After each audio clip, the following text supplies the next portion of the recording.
cyane cyane nkuko tubibonera no ku Rwanda nk'igihugu cyajyaga kivuga ko kiri inshuti ya Israel mateka bwa mbere bahamaganye ibikorwa yakoze banavuga ko ibikorwa yakoze ari iby'ubugizi bwa nabi ndetse birimo kujyana isi mu cyerekezo kibi cyane.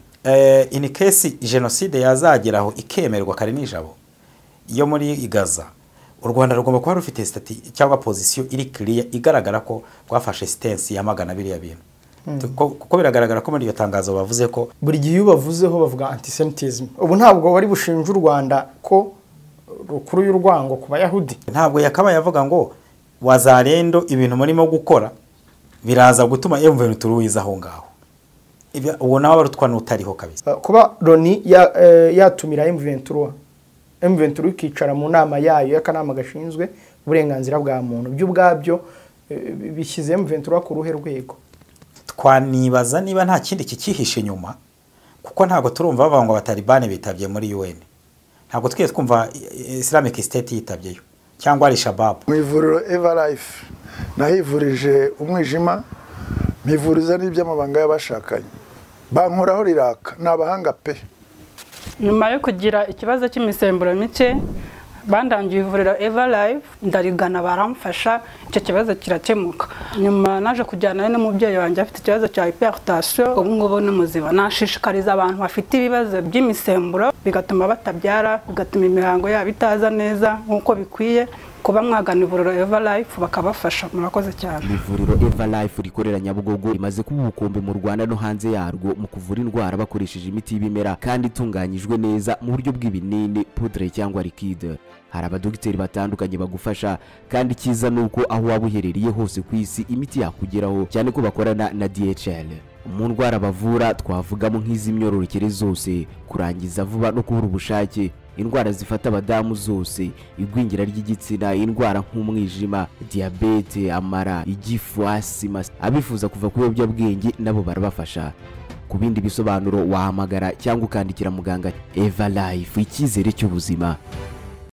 Mucuruzi ngufitiye inkuru nziza wivunika rwose kuko Swatasi irari ku bwawe iragufasha muri byose ukeneye. Wowe icyo usabwa no gukora urutonde n'ibisobanuro by'ibyo ushaka kugura byose bigomba guturuka i Dubai, amazina yabyo, ubwoko bwabyo, ingano yabyo n'umubare, hanyuma Swatasi kabigufashamo. Wivunika wishyura amatike y'indege, hoteli, umwanya n'ibindi bigenda ku rugendo rwawe kuko ayo mafaranga wayazigama. Itike y'indege yarahenze cyane, amafaranga yishyura icyumba cya hoteli kongeraho amafunguro n'ibyo kunywa, utibagiwe umwanya ndetse n'amafaranga utanga ujya kugura na kiriya. Sigaho rwose ibyo bishinge Swatase kuko uwo mutwaro yawe ugutuye. Iyi kampani zabyoroshya ikungure kurushaho maze ayo mafaranga kugarukira ari inyungu aho kuba igihombo. Mu byo tubafasha kugura i Dubai harimo imashini z'ubuhinzi, izo mu nganda, izo mu biro, imashini zimesa, izikora indi mirimo itandukanye, spare parts, imodoka, telefone, mudasobwa, amasaha ndetse n'ibindi byo mu maduka bituruka i Dubai. Akandi gashya rero nuko mbere yo kubigura tubanza kukwereka amafoto n'amashusho wakwemeza ko ari byo tukabigura. Ibi bikoresho iyo bitumije bikugeraho hagati y'iminsi 2 n'itatu kubinyura mu ndege, mu gihe binyura mu bwato byo ari hagati y'iminsi 30 na 45. Swatasi yishyura atageze kuri 1/3 cyayo yose wari kwifashisha mu gihe wagiye i Dubai maze ikagufasha kwegeranya ibyo waguze no kubikugerezaho bigiye. Ushobora kutuganaho dukorera i Gikondo cyangwa ukatwandikira kuri 0788 67 85 97. Gukorana na Swatase ni ukuzigama amafaranga, umwanya no kwirinda ibikujagaraza.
twongeye kubasuhuza turabifuriza kugira ibihe byiza badukurikiye kuri iyi tariki ya 11 z'ukwa 9 kwa 2025 ndi kumwe na Ayubu muri studio. Ayubu na amahoro? Yego na amahoro kanije. Yego. U Rwanda rwamaganye ibitero bya Israel kuri Qatar. Tugiye kuganira kuri iyo nkuru by'akanya gato, hanyuma tunyarukire kuri M23 yatumiwe muri Loni ku nshuro ya mbere. Tunarebe amategeko mashya ya Wazalendo muri Kivu y'Amajyepfo. Wazalendo yafunze amashuri iha abo mu bwoko bw'abatutsi iminsi 10 yo kuba bamaze guhunga, hanyuma inategeka abarimu gufata intwaro bakajya ku rugamba. Gufunga amashuri? Abarimu bategekwa gufunga kujya ku rugamba imbunda. Ni ibintu bitangaje. Wazalendo rero nibyo bintu yego yakoze hariya mu burasirazuba bwa Kongo mu mujyi wa Uvira by'umwihariko. Yego. Ya tugiye kubiganira, reka duhere mbere na mbere kuri leta y'u Rwanda yasohoye itangazo iyamagana ibitero Israel yagabye kuri Qatar igambiriye kwivugana abayobozi b'umutwe wa Hamas bari Doha. Mu itangazo u Rwanda rwashyize kuri wa kane rwavuze ko kurenga ku mahame y'ibanze agenga imibanire y'ibihugu biganisha ku isi itagendera ku mategeko. Yego. Ruvuga ko Qatar ikwiye kuba ishimirwa kubera uruhare iri kugira mu muhuza bugamije gukemura ibibazo bimaze igihe kandi bikomeye mu burasirazuba bwo hagati muri Afurika ndetse n'ahandi. Iri tangazo ry'u Rwanda risobanuye iki kuri diplomasi yarwo na Israel vis-à-vis na diplomasi yarwo na Qatar? Urakoze cyane Kanijabo, tunashimira abakunzi ba Primo Media. Iri tangazo ry'u Rwanda umuntu yavuga ko rizi igihe, kuko uribuka no mu kiganiro twakoze ejo bikimara kuba twavuze ko ikibazo cya kiriya gitero Israel yakoze muri Qatar ari uko kiri buze guhindura kurushaho kwerekana ko umuryango mpuzamahanga urwaye. Urakibuka ko kantu kuza kwerekana ko ufite agakaruta kandi kagiye kujya kakamira ku mugaragaro, ko ari byo bigiye guhinduka nka police mpuzamahanga igiye kujya ku isoko. Muri diplomasi rero ikintu cyitwa ibiganiro bitaye agaciro, rapprochement ikabura, kumvikana no kugira ngo buri ruhande rugire icyo rwigomwa, bikaba byahasimburwa nuko ahubwo bazajya bategana igico cyangwa uburyarya nkuko bakoresheje ijambo ubonyemo rya hypocrisy na complacency. Complacency ni ukuvuga ngo uburyarya, hanyuma hakaza no kwiyumva, kwihagararaho, kwiyemera ndigabo ndihagije. Bura nicyo bababwiraga bavuga ko rero izo umuntu yakwita nk'izo approach zimeze gutyo, izo manevre ku rwego mpuzamahanga zishobora gutuma isi ijya mu kaga. Icyo bivuze rero nari mbaje kuvuga ko izi igihe icyambere nuko Kanija buriya igihugu nk'u Rwanda ntekereza ko iyo ibintu nka bino birimo kuba narwo hari ubwo rubura uko rwifata. Iburyo urareba Israel y'inshuti yawe yakadasohoka, imbere urareba Qatar y'umufatanyabikorwa w'igihe kiri imbere kandi ugaragaza ubushake no kuza gufatikanya nayo mu rugendo rwo gutera imbere. Hanyuma ukaraza kureba na stati yawe cyangwa positioning yawe mu rwego rw'isi, uhagarariye iki, indangagaciro zawe nk'igihugu ni izihe.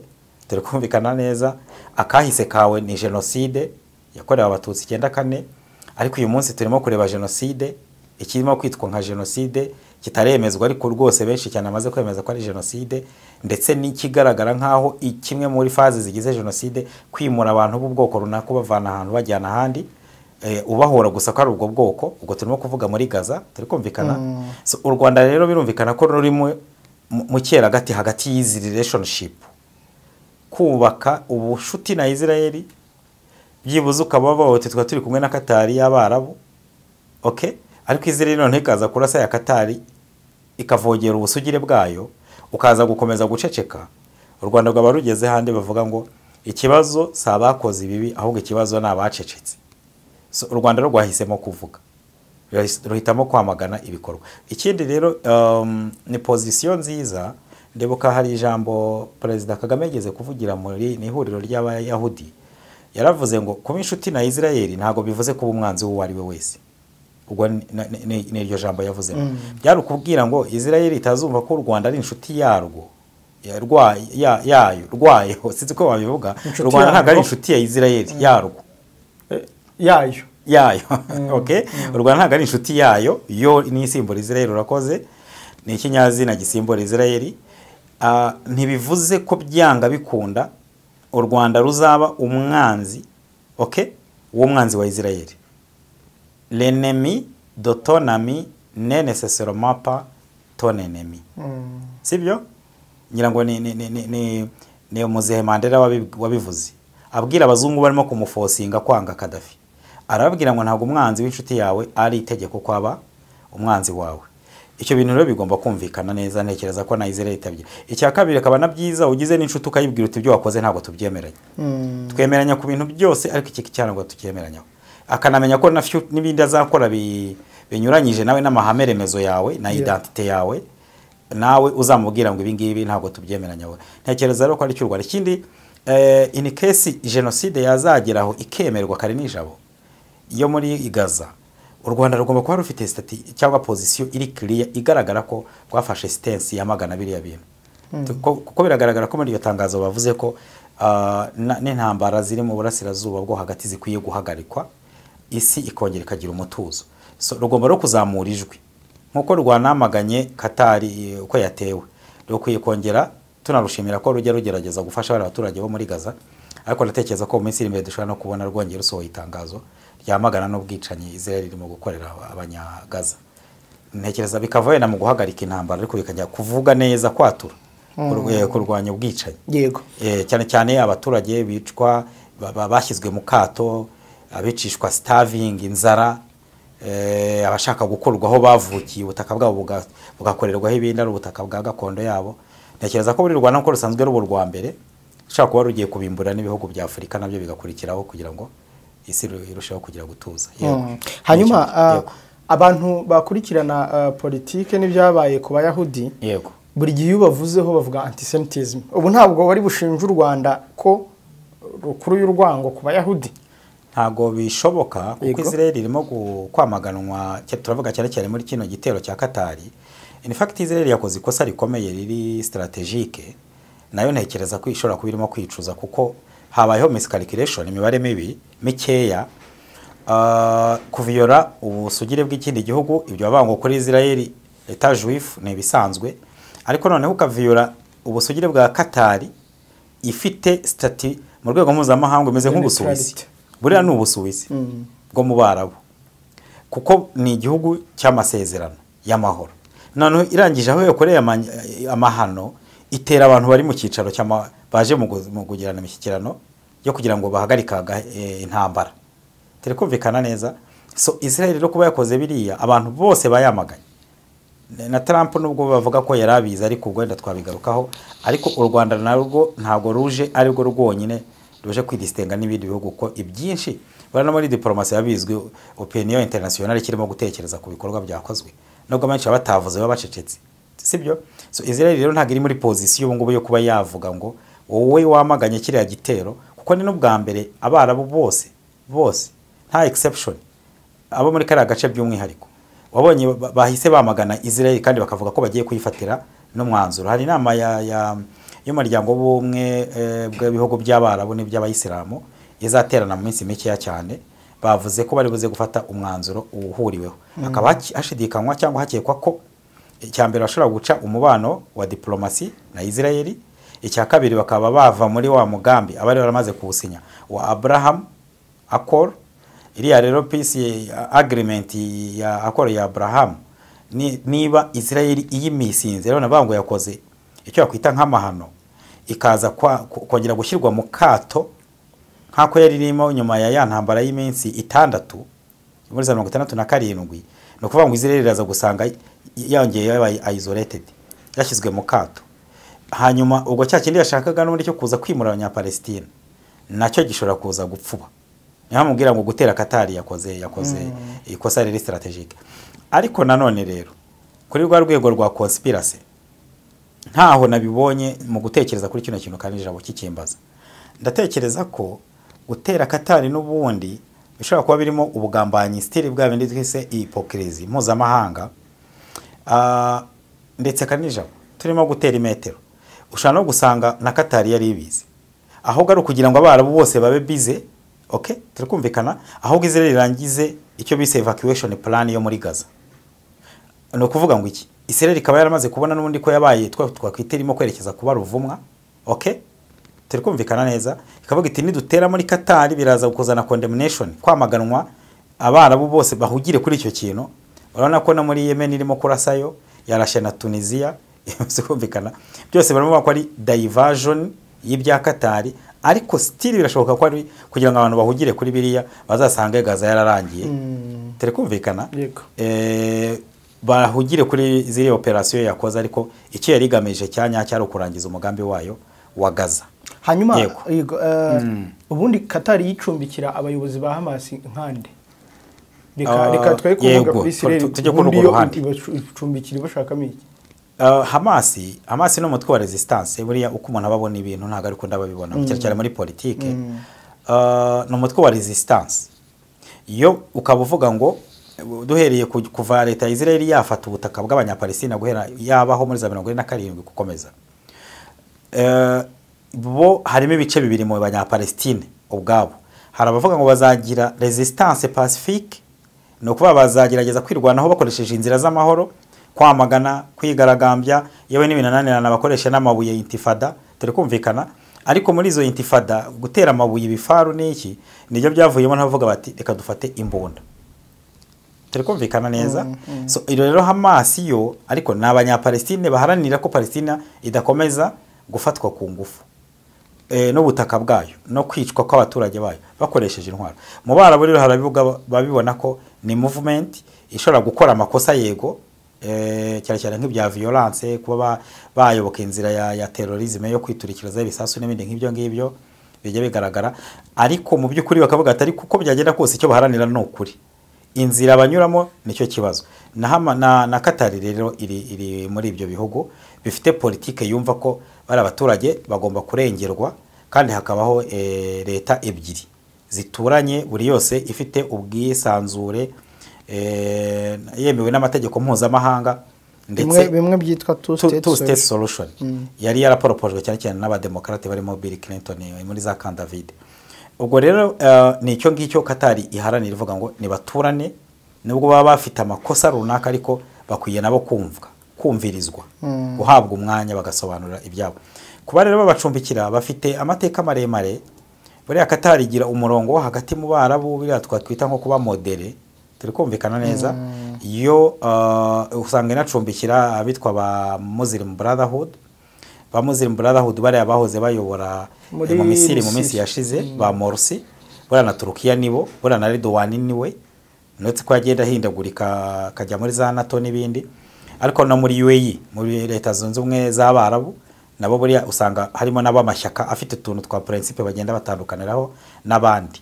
Qatar rero iri kuri uwo murongo, ndetse kuba ariko yaremeye kuba nk'umuhuza bikaba bifite n'inyungu n'ibihugu by'Uburayi. Urubuka mu minsi ishize haberaga ibiganiro by'abatalibani. Ntago abatalibani bapfa kuza kanije ngo bave mu ishyamba, bave muri ya misozi ya za Abota Boda n'ahandi na za Kabul, ngo baze gusa batizeye ko barimo kuza kwegera ari umuntu byibuze uri bubumve kandi afite uko yumva impamvu yabo. Turi kumvikana. Ngira ngo no muri kano karere hari abantu ujya kumva baravuga bati bari abantu twumva impamvu z'abarwanira. Uwo muntu afite uko abumva no muri gihe cya rapprochement nawe uheraho kugira ngo azabahuze. Turi kumvikana. So icyo kintu no kuvuga ngo kuba bari bariyo naba Ankosamu cyangwa ba communauté internationale baba barabyemeye. Ariko nanone si n'ubwa mbere Israel ishaka kwica abayobozi ba Hamas mu mahanga. Muri 2010 bishe umuyobozi w'umukomando wa Hamas bamwicira Dubai muri hoteli ngira ngo yitwa Rotana Hotel. Yari operasiyo ikomeye cyane, nayo yateje ikibazo, hafatwamo 6 mu ba Mossad, ariko nyuma bararekurwa. Ntago ari ubwa mbere rero, ariko ubu ngubu aho bikomereye babishe mu gihe bari mu biganiro by'amahoro no kurekura imfungwa zafashwe ku mpande zombi. Nicyo ngicyo. Yego. Hanyuma ku rundi ruhande ubwo reka tuve aho ngaho, cyangwa hari ikindi wumvaga wabivugaho? Ntacyo wenda ubwo twategereza ko Israel nayo yamaze kubwira Qatar ko igomba kubirukana, yego, ikabageza mu butabera, bitaba ibyo, yego, ikabyikorera. Donc umugambi wa Israel wo gutera Qatar wo urahari. Israel ishobora kubigiye gukora irindi kosa rya kabiri. Ntago biri buyorohere nkuko ibitekereza, kuko ibyirimo gukora nabyo ubu nonaha, kuko urebye Netanyahu yego yashyize ahagaragara video avuga mu cyongereza yego ashyigikira ibikorwa nyine Israel yakoze, yego anaburira Qatar ko igomba kwirukana abagize biro politike ya Hamas cyangwa kubashyikiriza ubutabera kuko nitabikora. Yararakaye cyane. ariko prime minister bwa mbere premier minister wa Qatar yamushubije ko abagomba kujya mu butabera ba mbere banashakishwa, banafite mandadare mpuzamahanga, impapuro zo kubata muri yombi. Ari premier minister wa Israel, iki kintu ntabwo kiri wagifata nk'ikintu cyoroheje, ntabwo agifata minenembwe. Premier minister w'igihugu cy'Abarabu nka Qatar ifite ya statut twavugaga ya neutralité, ishyigikiwe na UAE bwa mbere, ishyigikiwe na Gulf States, ishyigikiwe na Middle East yose na Turukiya, kuba atinyitse kureba amaso ya Netanyahu akavuga ngo muri abateroriste, ibikorwa mwakoze n'ibikorwa by'urugomo, turi kumvikana. Ntabwo ndatekereza ko Netanyahu ibi ngibi bitari muri mu nyungu ze nawe ku giti cye. Netanyahu yanavuze ngo muribuka ngo Amerika yakoze iki nyuma ya 9/11, iki yakoze no guhiga abaterabwoba. No muri bino bitero harimo no gushaka kumera nk'aho ari ukwibuka ibitero bya 11 Septembre. Ibintu byose biba bifite coincidence yabyo. Icyo yakivuze n'ubundi bavuga ko yisarashisha imyambi yose yari afite. Arashaka kuba arimo gushaka none gukoresha formula nk'iyo yakoreshejwe muri tariki 11 z'ukwa 9 na rimwe. So icyo rero ni ikintu kizwi nacyo kitaremerwa neza, harimo na conspiracy. Ntekereza ko inzira Netanyahu arimo kunyuramo ntago iri buze ntago imufasha kongera kubaka ingufu ze bwite. Muri iyo video nubwo tutarimo turayishyiraho, ariko Netanyahu yavuze ngo twakoze neza ibyo Amerika yakoze igihe akurikiranaga abaterabwoba ba Al-Qaeda muri Afghanistan, na nyuma ijya kwica Osama bin Laden muri Pakistan. Yongeraho ko ibihugu bimwe byashimye Amerika kuba yarishe bin Laden bikaba bigomba guterwa isoni no kuba biri kwamagana Israel ibyo bihugu. Urabona Netanyahu umuntu wese agira igihe cye cyiza cyo gukora ibintu bikamugendekera neza, akagira n'igihe cyo guhuzagurika. Unless kereka niba Netanyahu ku nyungu ye ashaka, tuba turimo gusesengura, ntago ari breaking news, ashaka gucreya cyangwa gutuma habaho akavuyo gashoboka ko rwo hejuru nkuko twatubivuze inyuma, hanyuma ibihugu bigasa n'ibijya mu ntambara. Birazwi neza ko nta wamutera bomba atomique cyangwa ngo amutera afata igihugu cye, bakabaho kurasana, hakabaho gufatirwa ibihano, hakabaho turi kumvikana.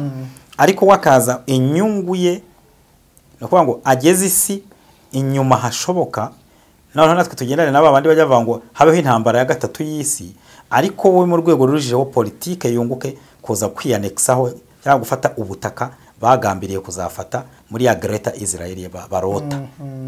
Ngira ngo icyo kintu mo kucyumva no kuvuga ngo ntashaka ikintu cyose kizana amahoro muri kara karere. Niba ariyo plan afite, aho twavuga ngo arimo aragenda arimo gushyira mu bikorwa umugambi we. Ariko ubundi bije mu mipango isanzwe, gahunda z'igihe kirekire, ntabwo afite inyungu cyane cyane nkuko tubibonera no ku Rwanda nk'igihugu cyajyaga kivuga ko kiri inshuti ya Israel. Mateka bwa mbere bahamaganye ibikorwa yakoze, banavuga ko ibikorwa yakoze ari iby'ubugizi bwa nabi ndetse birimo kujyana isi mu cyerekezo kibi cyane. So ku rwego mpuzamahanga Netanyahu twavuga ko ageze ahantu habi hashoboka, ariko niba arimo guteganya inyungu z'imyaka 200 iri imbere, ubwo aho ngaho yaba yariteguye ikiguzi bizamusaba kukishyura. Yego.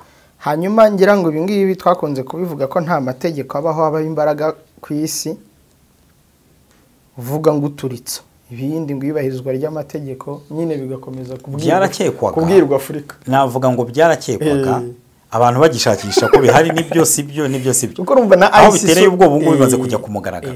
Na ICC ubwayo abantu barayivugaga bati n'urukiko rwashyiriweho abanyafurika. Yego, ariko ntitubyemere, nta bimenyetso byabaga bibihagana icyo gihe.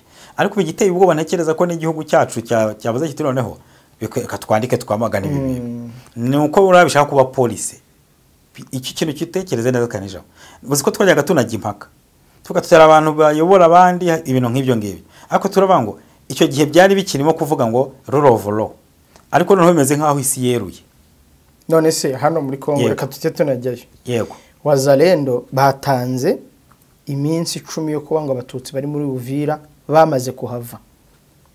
Wazalendo bahita bakura abanyeshuri mu ishuri, bavuga bati amashuri turayafunze. Wazalendo bahita babwira bari mu gufata intwaro. So ahantu hari leta, hari igisirikare cy'igihugu, hari iki uribuka ko twahereye kuko baranze General Gasita. Yego, aba Wazalendo bona uko mbona bigize akara hakajya abazalendo ni Congo se uvuye Middle East ugahita uza muri Congo ni nkaho ubuje n'ubundi ni nkaho ubugumye aho waruretse kwenda environnement zitandukanye ariko ubu nta Congo nta Gaza nta nezizani nakavuyo gusa. Ntekereza rero ko bazarendo buriya iriya announcement bakoze cyangwa guhamagarira abo bita abatutsi kuva muri kara karere no kwanga General Gasita no kuvuga ko babahaye iminsi ngahevuze 10 ndetse igitangaje wongereho ko mukanya wari wasomye ko na president leta ya Kinshasa yamaganye ibintu bazarendo barimo gukora. Ivuga ko ibyo bintu biri point ikomeye cyane. Ivuga ko ibyo bintu biri kuganisha ku gutuma M23 ibaze kumva leta centrale iyoboye igihugu ifite igisirikare ifite inzego zuzuye irimo kuganya. Ubundi leta ibikeneweho gutanga igisubizo cy'ibibazo bihari. Leta ibikwiye gufata responsibility. Iryo jambo ubwaryo rirerekana neza ko leta ya Congo ari failed state. Rwose ni failed state ntabwo tuvuye kuvuga ko ari failing state irimo crumbling. Oya, it's a failed state. Ni imenyetso bya leta yananiwe. Ndibuka kanija buriya mu bintu nubahira Mzee Museveni. Muntu mwubahira. Yigeze kubwira President Jonathan wa Nigeria Mzee Goodluck. Yego njyango nawe eri general. Yafite state ya gisirikare. Yaramubwiye igihe Boko Haram izigafata abanyeshuri ikabatwara mu ishyamba baragiraga ku 200 b'abakobwa. Abaramaze kubatwara amashyamba igisirikare cya Nigeria gisigara gisaba imfashanyo kwanza cyaranje kiraceceka. Barashakisha abaturage bakarira ababyeyi bakayibaze kanija buri umubyeyi kugira ngo bavuge ngo inyeshyamba zaje zitwara abanyeshuri ibihumbi b'abakobwa bakabatwara mu mashyamba. Leta ntimenye naho baherereye noneho. Okay? Ndabyibuka. Urabyibuka. Hagashira igihe rwose bameze nkaho bavuga ati muzadufashe gushakisha abantu. Ibaze mu gihugu kontrolora ukaba udafite kontrole yo kumenya ngo byibuze ziraha ngaha zabatwaye kuko ariko ziraha. So ndibuka rero Mzee Museveni yabwiye Jonathan ngira mu nama ya Afrika yunze ubumwe.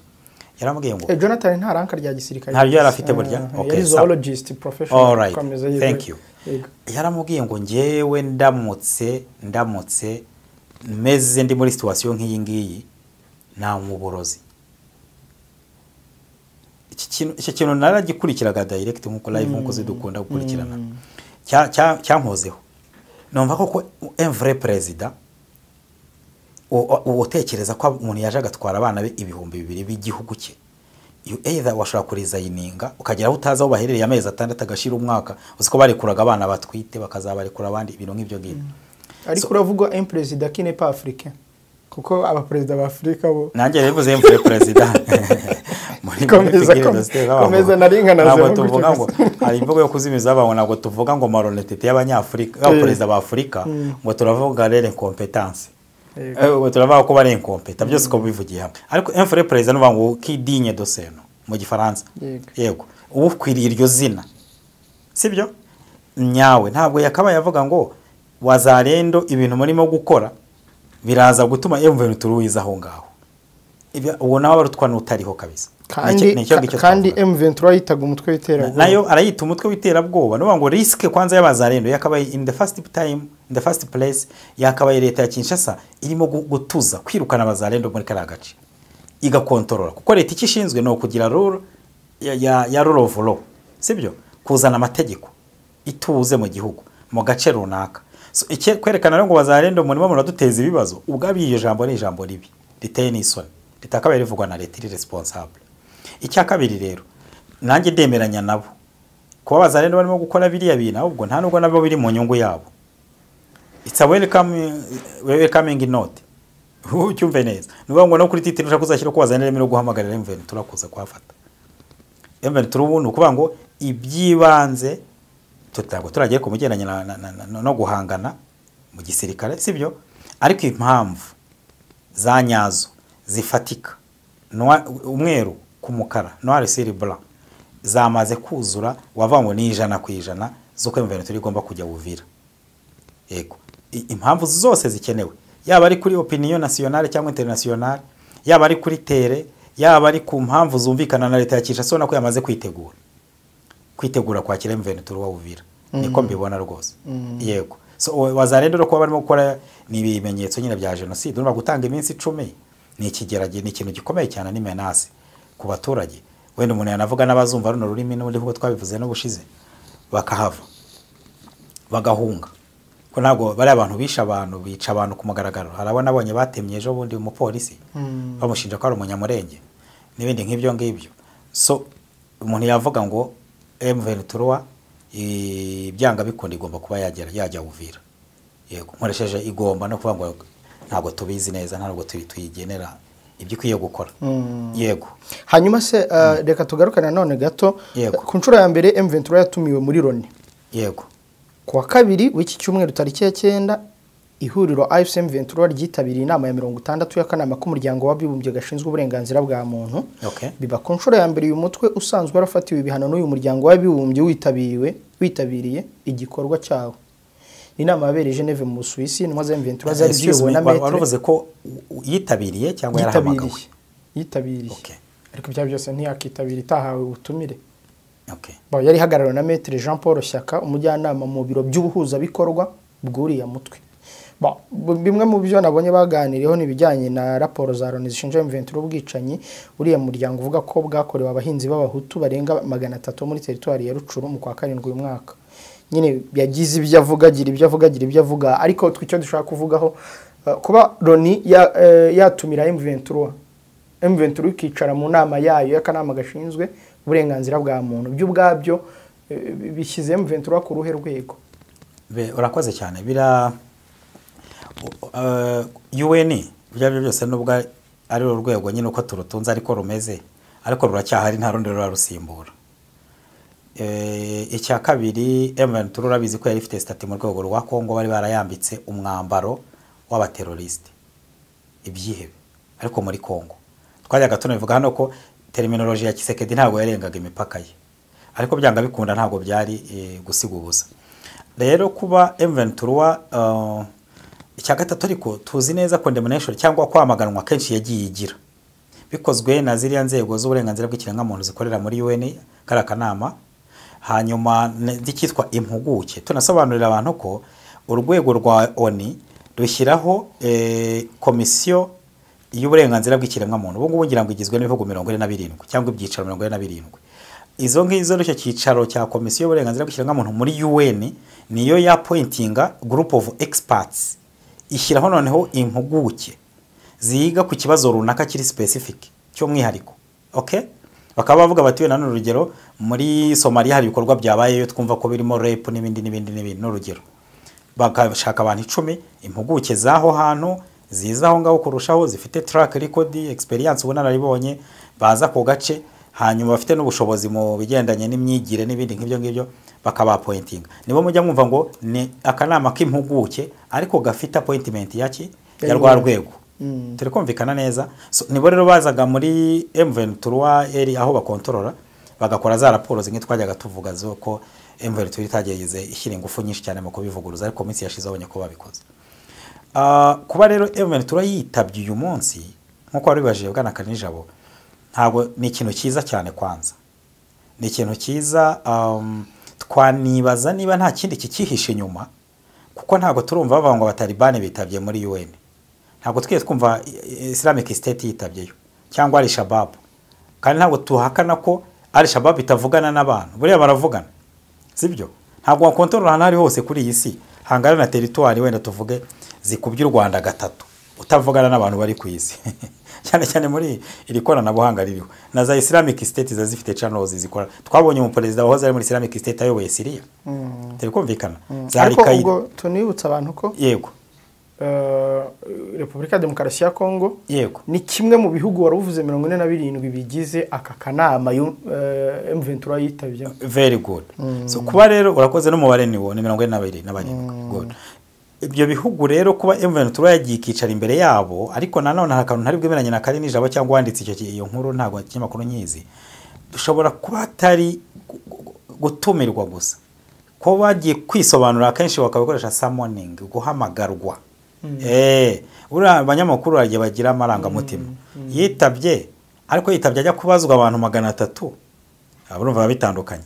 Ntabwo yatumiwe gusa. Oya, yahamagawe niho gutanga ni ibisobanuro ugutanga ibisobanuro ni ukuvuga ngo ndetse bitabanyuze hari n'ibindi byazakurikiraho nabyo twanabireba hari ibyo mwashinjijwe abahutu ngo 300 Barenga. tukagezeho turanagira nubwo kaba kababaje ariko turanaseka Barenga ukuntu 300. bashinjwa kwica abo bantu kandi n'undi aho bakontorora ari bo babana nabo ikindi n'ibindi bashinjwaga biri aho ngaho barimo kuza kwisobanura batanga ibimenyetso si twumvikana neza okay niba rero batumijwe uyu munsi biriya nibitabanyura ibimenyetso batanze no kuvuga ngo hashobora gukurikiraho kujya mu bikorwa ibihano okay ariko icya kabiri ku rundi ruhande harimo no gusobanura ubundi muri bantu ki buriya ababa babipanze bari nyuma ya kuko every movement has a mover behind hari umuntu uri inyuma urimo gupanga biriya wa lobbyinze za lobby groups zatumye mu turi tumirwa hariya ba nyiri ya community internationale sibyo kuko nabo bagomba gukuraho icyasha ya mu kugira ngo niba barabonye Trump yicaranye n'igihugu barimo kugira mu girana amasezerano bari abantu n'aba partenaire stakeholders member states zose zo muri UN bamenye ngo abo bantu na abantu bariho sibyo bashobora kuvuga ati babahungu ngaba reka namwe mu bumvi mutazagira ngo turimo gushaka guhuza abantu barya abantu cyangwa batema abantu cyangwa binyamaswa turikumvikana neza aho ngaho so harimo inyungu kuri Ventura ku ruhande rumwe kuko yongeye gukataza mu kujya ku rwego mpuzamahanga kuri stati yabo okay icya kabiri babonye platform nziza cyane noneho imwe twabagayaga hano yo kwisobanura ku buryo bushoboka bwose kudefanda ibyo bemera n'ibindi nk'ibyo ngibyo so nicyo ngicyo navuga rero kanijabo nanavuga ngo ukurikije amateka ya RPF muri cyagiye cya 1994 hari abari bashinzwe New York UN ngira ngo witwaga ba Mushayi ba Dusaidi na Charles Morigandi yo yari pano y'abantu bashinzwe ku buvugizi mu rwego rwa UN mpuzamahanga ariko by'umwihariko karagace nabandi bazibuka abandi bazabatubwira bivuze rero ngo na M23 uyu munsi ishobora gusiga ibonye ko ikeneye indi diplomacy cyangwa diplomatic panel ikomeye cyane igomba gukomeza gukora lobbying na diplomacy ku rwego rwa UN kuko bira bageze ku another level bageze ku rundi rwego ku kindi cyiciro mu rwego rwa diplomacy nubwo bagezeyo nabi ariko rwose ushobora kugera ahantu nabi ariko n'ubundi ukaba wahageze turi kumvikana neza baraza gukora contacts bakore lobbying bagire uburyo bwo channels bari bukomezemo diplomacy zabo ariko biriya n'ubundi bashobora kuzasubirayo bagirwa bere hanyuma bakaba mu kugirwa bere banagira gute bahabwa ibyabere bose bahabwa nicyo ngicyo navuga kari nijabo yego hanyuma urayiha igihe kingana iki yo kuba yafashe Uvira niba aka kavuyo ubwo ningarutse inyuma gato kayo gakomeje rega Uvira ntago ari ugufata no kurwana icyo kurwana cyo wagitega wavuga uti iyo minsi 10 batanze ubwo ni base no bamaza ngo siri base dokwa iminsi 10 yahawe abo bamwe mu bari mu bo M23 ivuga ko irwanira sibyo bahawe ko bavuye Uvira ishobora kujya kubiburizamo rwose ariko ko hafata ibyo ni ibindi ibyo byageranwa nta no wabigena nayo ntago yabigena yego ya Ayubu sinzi niba rero icyo wakongeraho kugira ngo dusoze ndumva nta kindi karinjabo yego reka twibutse abantu ko Machegari ya Vocational Training Center yatangiye kwandika intake y'abaziga mu kwa gatatu nyabuneka ni munyarukire y'imyanya itarashira no kwiga kuri bourse yabo n'ubuntu icyo usabwa gusa no gutanga contribution cyangwa umusanzu ufatira amafunguro ku ishuri niwe yafata saa sita kubera ko gutaha hari umusanzu utanga utandukanye n'uwiga none haba amafata amafunguro 3 yose bigisha imyuga irimo ubwubatsi ubukanishi n'amategeko y'umuhanda gutunganya amafoto n'amashusho multimedia bakigisha ubwubatsi bakigisha kudoda ndetse muri Machegari Vocational Training Center ni hariya mu karere ka Bugesera mu murenge wa Ririma nyuma gato y'umurenge wa Ririma mu gihe cy'amezi 5 muriga ukwezi kwa gatandatu mukajya muri stage kubera ko bafitanye imikoranire n'abandi bantu bari muri iyo secteur niba ari ubwubatsi urugaga rw'abenjeniyeri bashobora gukorana kagushakira stage niba ari gutunganya amashusho bashobora kugusakira stage mu binyamakuru n'ibindi cyangwa se n'ibijyanye n'ubwiza nukuboha imisatsi gusuka bashobora kugushakira stage mu masalo de coiffure ubwo n'ubukanishi bafite amagaraje agezweho bakorana bahamagara kuri 0791 31 41 wakoze Ayubu. Reka nshimire n'abari badukurikiye. murakoze cyane. kuri iri segonda nibura abantu 16,000 bari mu kirere mu ndege bava ahantu hamwe bajya ahandi. Kuzenguruka isi bisigaye byoroshye ku buryo uko turi miliyari 8 dusa naho turi abaturanyi kubera uburyo bwo gukora ingendo bisigaye bikorwa. Ikibazo nuko gutegura urugendo bigora. Gukora reservation ya tike y'indege, gushaka visa, ubwishingizi bw'urugendo.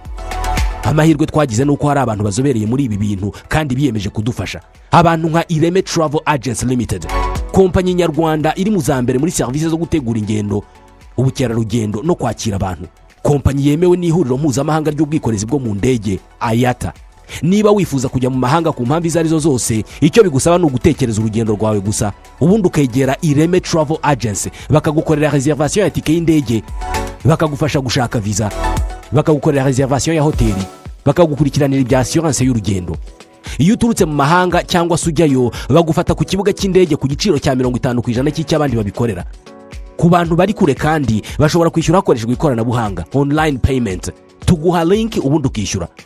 Ireme Travel Agency ikorera mu mujyi wa Kigali muri Mike mu nzu yo hasi mu muryango wa G41. Hamagara 07 85 36 48 cyangwa 07 89 88 ushobora no kwandika email kuri info@iremetravel.rawa.